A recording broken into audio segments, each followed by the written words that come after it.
Back right Nagarjuna గారు please continue sir. ఇంకొక చిన్న పాయింట్ సార్, మా కాంగ్రెస్ సోదరులు ఏమంటున్నారంటే ఏదో మేమున్నప్పుడు మాత్రమే వేరే కంట్రీ నుంచి చొరబాటుదారులు ఎక్కువయ్యారని చెప్పి చెప్పడం జరిగింది. మేమున్నప్పుడు కాదు సార్, గత స్వతంత్రం వచ్చిన దగ్గర నుంచి రాకముందు దాకా ఇది జరుగుతూనే ఉంది. అది మా ప్రభుత్వాన్ని కానీ వీళ్ళ ప్రభుత్వం ప్రతి ప్రభుత్వంలో జరుగుతూ ఉంది. వీళ్ళు పరిపాలించే అన్ని సంవత్సరాలు అట్లీస్ట్ అరే వేరే దేశం నుంచి మన దేశానికి దొంగ వలసలు వస్తున్నారు, మనం ఎందుకు అక్కడ కంచెలేయటం కానీ లేదంటే అమెరికా ఇప్పుడు మెక్సికో నుంచి ఎలా రాకుండా ఎలా చేస్తుందో అలా మనం ఎందుకు చేయలేదని చెప్పి వీళ్ళు అనాలి కదా. ఇప్పుడు మేము చేస్తుంటే వీళ్ళు ఎందుకు ఉరుక్కుపడుతున్నారు నాకు అర్థం కాలేదు సార్. ఇంకోటి వీళ్ళు ఏమంటున్నారంటే ఎస్ఐఆర్ చేస్తుంటే మంచి ఓట్లు పోతాయో అంటున్నారు. మంచి ఓట్లు బావు, దొంగ ఓట్లు పోతాయి. ఒక ఎగ్జాంపుల్ చెప్తున్నా, వీళ్ళు ఎస్ఐఆర్కి వీళ్ళు కులగణన చేశారు సార్, బీసీ కులగణన మీరు విన్నారు కదా. ఏదైతే వీళ్ళు మేనిఫెస్టోలు పెట్టారో లేదంటే వీళ్ళు రేవంత్ రెడ్డి గారు ముఖ్యమంత్రి అయిన తర్వాత నేను ఘనంగా చెప్పుకుంటున్నాడు, నేను రాహుల్ గాంధీ గారి దగ్గరికి వెళ్ళి సన్మానం చెప్పుకొచ్చారు, నేను కులగణన చేశాను, ముఖ్యంగా బీసీ కులగణన చేశాను అని చెప్తున్నారు సార్. ఎగ్జాంపుల్ చెప్తాను సార్, ఇదే హైదరాబాద్లో నాకు 2 ఇల్లులు ఉన్నాయి సార్. 2 ఇల్లులో రెండిట్లో నేనే ఉంటా. ఒక ఇంట్లో నేను ఉంటే ఒక 2 ఇంట్లో నా ఆఫీస్ ఉంటుంది. కనీసం నా ఇంటికి 2 ఇళ్ళలో ఒక ఇంటికి కూడా కులగణన మీద ఒక్కరు రాలేదు సార్. నాకు ఒక్కరు రాలా అంటే వీళ్ళు చేసిన కులగణన బోగస్ కులగణన. అందుకే ఇప్పటికి కూడా వాళ్ళ డీటెయిల్స్ బయట పెట్టాల. బీసీలో ఎన్ని రకాలు బీసీ క్యాస్ట్లు ఉన్నాయి మనకు తెలుసు, 150 రకాలు దాదాపు ఉన్నాయి. మరి ఎందుకు బయట పెట్టట్లా? అదర్ క్యాస్ట్లో ఎందుకు బయట పెట్టలా? ఎందుకంటే వీళ్ళు ఏదో చెయ్యాలి కాబట్టి, ఏదో మేనిఫెస్టో ఇచ్చిన మభ్యపెట్టి మాయ చేసుకోవడానికి చేయాలి కాబట్టి వాళ్ళు చేశారు. బహుశా వాళ్ళు చేసినట్టు మేము చేస్తాం అనుకున్నాం సార్. వాళ్ళు రిపోర్ట్లు చేసిన వాళ్ళు బయట పెట్టలా, కానీ మేము చేసిన రిపోర్టు నార్మల్ డ్రాఫ్ట్ ఇస్తున్నాం. మేము ప్రజలుగా చెప్తున్నాం, అయ్యా ఏమైనా తప్పులుంటే మనం ఏం ఫిగర్ కాకూడదు, భయపడద్దు, ఇది మన ప్రభుత్వం, మన భారత ప్రభుత్వం, మళ్ళీ మీరు అప్లై చేసుకోండి, మా దగ్గర ఏమైనా తప్పు ఉంటే మేము రెక్టిఫై చేసుకుంటాం అని ఇబ్బంది పడద్దని చెప్పి మేము సఫిషియెంట్ టైం ఇస్తున్నాం కదా. సఫిషియెంట్ టైం ఇచ్చి సఫిషియెంట్ డాక్యుమెంట్స్ మీరు మాకు తీసుకొచ్చి చూపిస్తున్న తర్వాత మేము ఫైనల్ రిపోర్ట్ ఇస్తున్నాం కదా. మా తప్పు ఏమైనా ఉంటే తప్పు మండి సారీ చెప్పి మేము మళ్ళీ ఓటేస్తున్నాం కదా. దానికి ఎందుకు మనం ఇది అట్లా? ఇంకోటి ఏంటంటే సార్, మా అనలిస్ట్ సోదరు గారు కూడా చెప్పారు సార్, మనం వాస్తవాలు కొన్ని ప్రజల దృష్టి కూడా తీసుకెళ్ళాలి. ఆయన ఏం చెప్తున్నారంటే చాలా మంది బిఎల్ఓలు చనిపోవడం జరిగిందని చెప్తున్నారు సార్. వాస్తవానికి ఎలక్షన్ కమిషనర్కి సపరేట్ స్టాఫ్ అంటూ ఉండదు సార్. అక్కడ లోకల్లో ఉన్న రాష్ట్ర ప్రభుత్వం కింద లేదా ఇంకో పనిచేసే లోకల్ అథారిటీ కింద పనిచేసే స్టాఫ్ని, గవర్నమెంట్ ఎంప్లాయీస్ని మాత్రమే వాళ్ళు స్టాఫ్గా తీసుకొని మాత్రమే వాడతారు సార్. అక్కడ బిఎల్ఓలు ఎందుకు చనిపోయారు, వేరే స్టేట్లో కానీ ఎందుకు చనిపోలేదంటే మెయిన్ వెస్ట్ బెంగాల్ అనేది మా బీజేపీ కానీ వేరే వాళ్ళు కానీ ప్రతిష్టాత్మకంగా తీసుకున్నారు. అక్కడ లోకల్ గవర్నమెంట్ ఎవరైతే రన్ చేస్తున్నారో తృణమూల కాంగ్రెస్ వాళ్ళు అపాయింట్ చేసిన బిఎల్ఓలు ఎవరైతే వాళ్ళ మీద మెయిన్ ప్రెజర్ పెడుతున్నారు. ఈవెందో వాళ్ళు ఇక్కడ చనిపోయినా కానీ మీరు బతుకున్నట్టే ఓటు ఇవ్వండి, ఇక్కడ వాళ్ళు నాన్ లోకల్ అయినా సరే వేరే కంట్రీ నుంచి వచ్చినా సరే ఇదే కంట్రీలో పుట్టారు, వాళ్ళు ఎక్కడే పేరు నామకరణం చేసుకున్నారు, డెత్ సర్టిఫికేట్ అన్ని బర్త్ సర్టిఫికేట్ అన్నీ ఉన్నాయి అని చెప్పి మీరు సర్టిఫికేట్లు ఇవ్వండి అని చెప్పి వాళ్ళ మీద బలవంతం పెట్టడబట్టే వాళ్ళు మళ్ళీ రేపొద్దున మేము అప్రూవల్ చేస్తున్నాం, రేపు మళ్ళీ ఏమైనా మా మీదకి వస్తే గవర్నమెంట్లో మా ఉద్యోగులు పోతే మా మీద ఇష్యూ అని చెప్పి వాళ్ళు భయపడి ఇదే వాళ్ళు చనిపోవడం కానీ ఇంకోటి ఇది కారణంగా జరిగింది సార్. మెయిన్ అది స్టేట్ ప్రభుత్వం మిస్టేక్ మాత్రమే. ఎందుకు సార్ రేపు ఏపీలో జరుగుతాయి, ఏపీలో ఎటువంటి బిఎల్ఓలు ఏమి చేసుకోరు, ఎందుకని ఆ రాష్ట్ర ప్రభుత్వం ఓపెన్ గా అవకాశం ఇచ్చింది. ఏ సెంట్రల్ గవర్నమెంట్ రూల్స్ దాని మీద కూడా మాట్లాడదామండి. రైట్, అమర్నాథ్ గారు, రాష్ట్ర విభజన తర్వాత తెలంగాణలోని ఓటర్లు కావచ్చు, ఆంధ్ర ఓటర్లు తెలంగాణలో కూడా నమోదై ఉన్నారని ఒక వివాదం కూడా తలెత్తింది. సో దీనికి సంబంధించి మీరేమంటారండి? ప్రస్తుతం ఇప్పుడు అక్కడ తెలుగు రాష్ట్రాల అంశం కూడా వస్తుంది ఎస్ఐఆర్ ప్రక్రియలో, దానికి సంబంధించి మీరేం మాట్లాడతారు? సార్ ఖచ్చితంగా సార్, తెలుగు 2 రాష్ట్రాల్లో కూడా ఈ ఎస్ఐఆర్ ప్రక్రియ జరగాల్సిన అవసరం అయితే ఉంది. ఎందుకంటే ముఖ్యంగా ఇందాక అనలిస్ట్ గారు కూడా చెప్పినారు, వీటిల్లో 20 సంవత్సరాలుగా ఈ ఎస్ఐఆర్ ప్రక్రియ జరగకపోవడం వల్ల ముఖ్యంగా ఎక్కువ ఉండే ఓట్లు అయితే డబుల్ ఎంట్రీ ఓట్లు, డెత్ ఓట్లే. ఇది మనం బేసిక్ గా రాష్ట్ర నలుమూలల నుంచి కూడా ప్రతి ఒక్కరు కూడా స్టేట్ క్యాపిటల్ లోకి వెళ్ళి అక్కడ నివాసం ఏర్పరచుకుని అక్కడ ఒక ఓటు ఎక్కించుకునే అవకాశం అయితే ఉంది.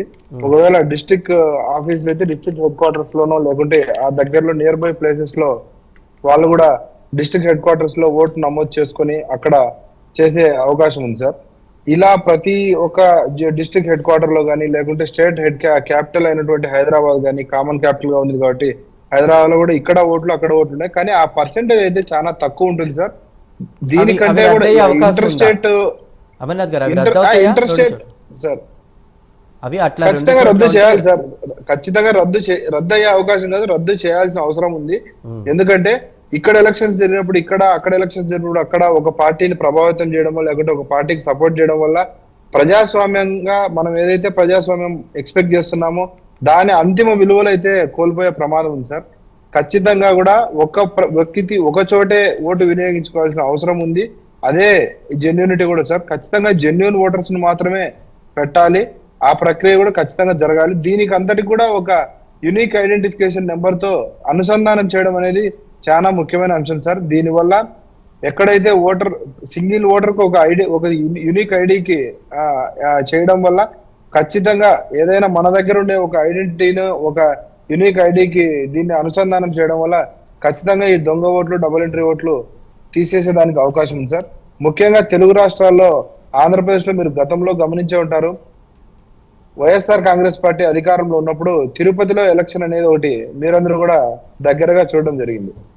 ఆ తిరుపతి ఎలక్షన్లలో దాదాపుగా చాలా మంది దొంగ ఓట్లను, డబుల్ ఎంట్రీ ఓట్లను ఆసరాగా తీసుకొని అప్పుడున్నటువంటి అధికార పార్టీ నాయకులు, అప్పుడున్నటువంటి వైఎస్ఆర్ కాంగ్రెస్ పార్టీ నాయకులు మొత్తంగా ఎక్కడి నుంచో ఓటర్లను తీసుకొని వచ్చి అక్కడ ఓట్లు ఇచ్చిన పరిస్థితి అయితే ఉంది. ఆ ఎలక్షన్, తిరుపతిలో ఎలక్షన్ జరుగుతుంటే ఎక్కడో చిత్తూరు, కడప, కర్నూలు ఎక్కడెక్కడి నుంచో ఓటర్లు వచ్చి అక్కడ ఓట్లు వేసి దొంగ ఓట్లు, ఈ డబుల్ ఎంట్రీ ఓట్లు, ఈ దొంగ ఓట్ల వల్లే భారీ మెజార్టీలు రావడం కానీ, లేకుంటే అక్కడ ఉన్నటువంటి సీట్లను గెలుచుకోవడం కానీ జరిగింది. సో అధికారంలో ఉన్న పార్టీకి కానీ ఈ ఎస్ఐఆర్ ప్రక్రియలో ఓట్లను తొలగించడం వల్ల అధికారంలో ఉన్న పార్టీ కంటే కూడా ప్రతిపక్ష పార్టీలకే మేలు జరిగే అవకాశం ఉంది సార్. ఓకే. ఎందుకంటే ఎలక్షన్ ప్రక్రియ జరుగుతున్నప్పుడు అధికారంలో ఉన్న పార్టీ కంటే కూడా ప్రతిపక్ష పార్టీ ఎక్కువ ఫైట్ చేయాల్సిన అవసరం ఉంది ఎలక్షన్ రోజు. కాబట్టి ఈ దొంగ ఓట్లు, డబుల్ ఎంట్రీ ఓట్లు లేకపోవడం వల్ల ఖచ్చితంగా ప్రతి ఒక్క ఓటర్ కూడా తన ఓటును వినియోగించుకునేదానికి ముందుగా చూస్తాడు. కాబట్టి తన ఓటు తాను వినియోగించుకుంటాడు. ఏదైతే దొంగ ఓటు ఉందో దాన్ని ఎక్కడైతే అధికారం చేతిలో ఉందో వాళ్ళు కానీ, లేకపోతే ఎక్కడైతే బలవంతంగా ఆ అధికారులు చేయగలుగుతారో అక్కడ కానీ ఆ రెండు చోట్ల ప్రభావితం అయ్యే అవకాశం ఉంది సార్.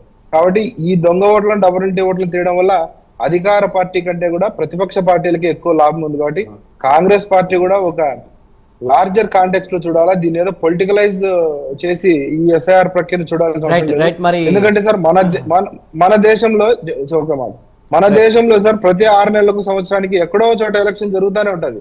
ఈ ప్రక్రియ గత 23 సంవత్సరాలుగా ఇప్పటిదాకా జరగకపోవడమే పెద్ద విచిత్రమైన అంశం. గతంలో నాకు మీరు అదే అంటున్నారు, నాగార్జున గారు అదే అంటున్నారు. మరి జితేంద్ర గారు ఏమంటారు చూద్దాం. జితేంద్ర గారు ఒకటి జితేంద్ర గారికి కూడా చెప్పేది ఏంటంటే, దీన్ని ఒక రాజకీయ కోణంలో కాదు, ఒక పొలిటికల్ పార్టీగా పబ్లిక్ ఇంట్రెస్ట్ లో ఈ కోణాన్ని జితేంద్ర గారు కూడా ఆలోచించాలా. ఆయన చెప్పిన దాంట్లో వాళ్ళకి ఏమన్నా అనుమానాలు కానీ, అభ్యంతరాలు ఉంటే ఖచ్చితంగా లోకల్ గా ఉన్నటువంటి ఎలక్షన్ ఆఫీసర్ కానీ, లేకుంటే డిస్ట్రిక్ట్ ఎలక్షన్ ఆఫీసర్ కానీ వీళ్ళందరూ ఉంటారు, వాళ్ళకి రిప్రజెంట్ చేయొచ్చు, వాళ్ళతో గట్టిగా ఫైట్ చేసే అవకాశం కూడా ఉంది సార్.